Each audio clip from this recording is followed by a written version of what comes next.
Hey guys, I'm in the Nissan. I got this ABS code. Oh, I got an ABS light on and the brake light on. Had a scanner that could do ABS, and it told me I have these codes: RH sensor 1 and sensor 2. I believe that's rear right hand sensor, and rear sensor 2. I don't know what that is, but it looks like only one of them is current. So I'm gonna go back to the right rear and check the wheel out. So guys, before we do that, real quick, in the trunk there's an ABS wire harness that is it's back here. It's a little exposed. Sometimes cargo hitting it multiple times can break wires, so make sure that this wire harness is fine. It just goes down in there. Check that before you go doing any ABS work. This one I found was all messed up. I had to repair it. So I lift mine up just in the back. So the wire looked good, but this also has a hub bearing noise. You probably won't be able to hear it when I turn this, but when I spin it, it'll start to click. You listen. I know you probably can't hear it, but yeah, it's making this clicking, grinding noise. As the that noise you hear, like the rubbing noise, that's normal. That's just rubbing on the shoes of the drums. But there's a clicking, grinding. Let me see if I can get closer so you can hear it better.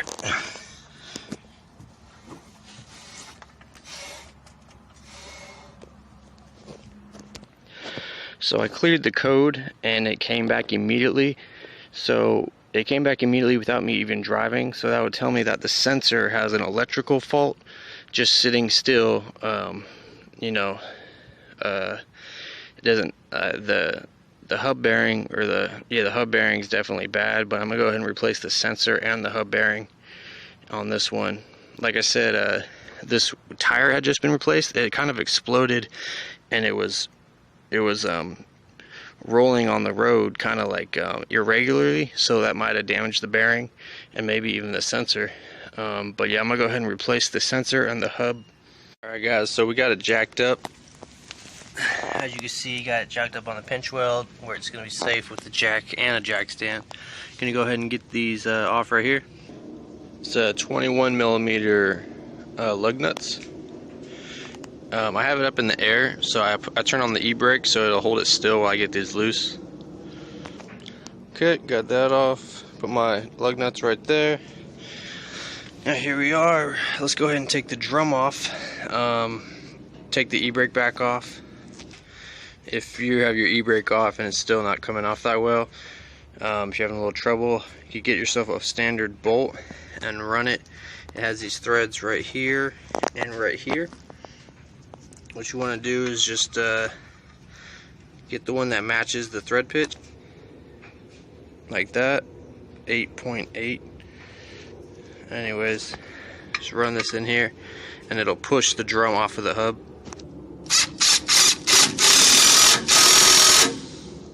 And what you want to do is you could work it from this side and then down here, then go up here a little bit and go down here until this comes off.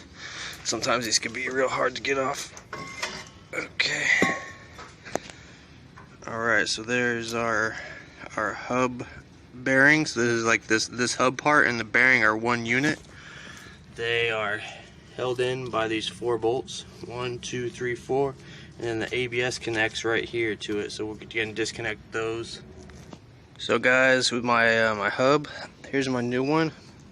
Let me go ahead and match it up and make sure that it has a spot for the ABS. It does. This is one with the ABS, and then I have a new ABS sensor because it had that code for the ABS sensor. So these aren't really too tough. Like if they get like a little ding, like they're out. So I'm not surprised I'm replacing it. I got my parts from rockauto.com. Definitely I would recommend that place. So here's a story with this one. Relative, she went to Les Schwab and they quoted her for a new hub, a new sensor, and to put it in they wanted $600. I got the hub and the sensor for about $125, and obviously it's not that hard to put in. It's just those bolts on the back, so we just decided to go that route with it. So yeah, rockauto.com, they have good prices on parts. Just be careful, some of their stuff is pretty bare bones, but a lot of their stuff is just fine, you know, especially for the money. Alright, so let's go ahead and get this 10mm bolt right here out so we can get this ABS sensor out.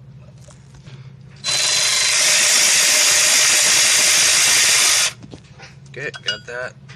Pull that out this side, keep the bolt, don't lose it. Okay, so the bolt's in the back.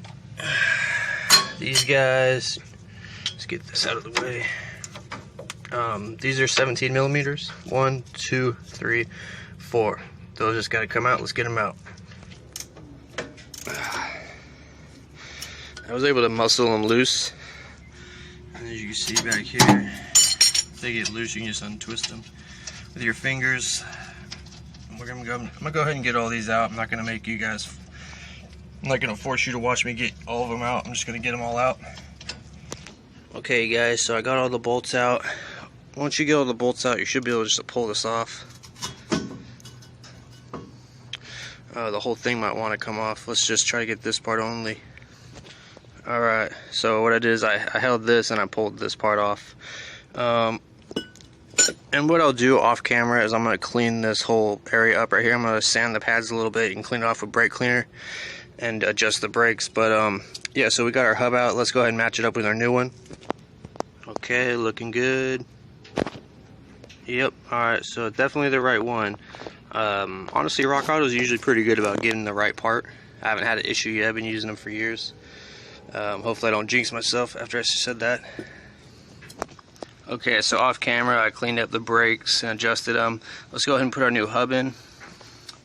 It looks like,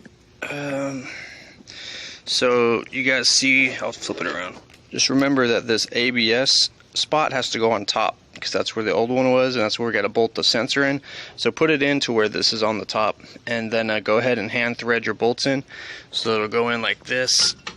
Again, I'm not going to force you to watch me do it. Just make sure you get it in all the way, and then get your bolts threaded in. Okay guys, so I got my hub in. As you can see, I got my bolts all started. I just got each one started, threaded in, and then I'm gonna go ahead and just tighten them down in like a little tighten sequence. Maybe like an X pattern or something. Just make sure you get all of them nice and tight equally. I'll put the torque specs in the comments for those interested in the torque specs. I know every video I get people saying I didn't get the torque specs, so I'll put those in the description or the comments. Okay guys, so that is tight. Those are good, and the hub part of this job is done. What I'm going to do now is we're going to go through and undo this sensor out of its little guides, and we're going to go the whole way back until we get to the end. So that sensor kind of runs all the way back here and then goes kind of up. So let's go ahead and see how far it goes. Hopefully not too far. There's this one. There's a little black guide right here that comes out. Go ahead and pull that out. Go ahead and get this one out. Okay. And then, okay, good. There's the connector. So we'll go ahead and disconnect that and then the connector. So the connector, you push down on that little button right here. I use a little mini flathead, and then you just pull this out.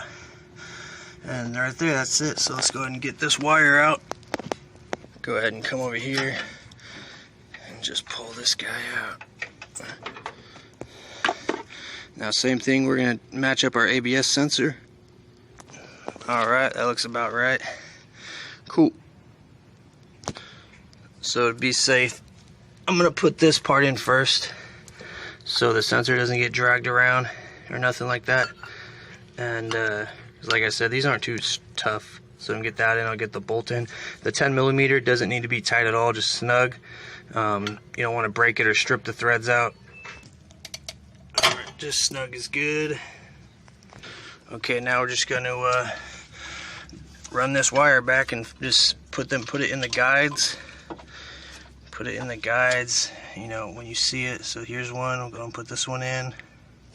Alright, and then after that one, go this one. You know, just go down the line, make sure you get them all in their guides.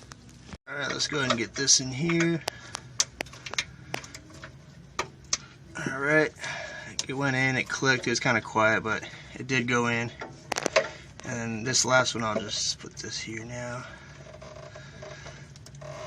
Alright. And then this one, the brown one. Huh. So to be honest, guys, this one I think is just a little off, just the kind of the thing with aftermarket. So I got 9 out of 10 of the guides in, but this one was just, I don't know if it's not going in or what, but anyways, make sure you get the majority of them in. This should be fine. That's just how aftermarket is sometimes. It'll be like a millimeter off or something, but this one will be totally fine. Okay, and that's it. So let's go ahead and put your drum on. I would get the brake dust out of your drum, put it in the dump or your trash can or something. You may need to adjust your brakes off or backwards so you can get your drum on. If your drum has a lip, mine has a lip. So if you want to go backwards to pull the drums in, what you'll do is you'll pull this adjuster back like that, and then you'll go down with this star turner. So you pull this off, pull this lock off, and then you go down with that star adjuster. Down meaning like you would go this way, down. But you can't go down unless you have another hand to pull that off. And then once you get your drum on, we'll go in through the adjustment hole if we can, and then adjust it out a little bit. You see, like that. Now I'm gonna see if I can get in there and adjust it out a little bit this way. Okay guys, so that's it. Go ahead and put your wheel on and then lower your vehicle back down. Make sure you get your lug nuts tight. I think like 85 foot-pounds is the spec on this. Anyways, I could be wrong on that, but anyways, get your lug nuts really tight so the wheel don't fall off. And yep, thanks for watching. Any additional information in the comments is appreciated, and you could check the description box for more information. Alright, thanks, bye.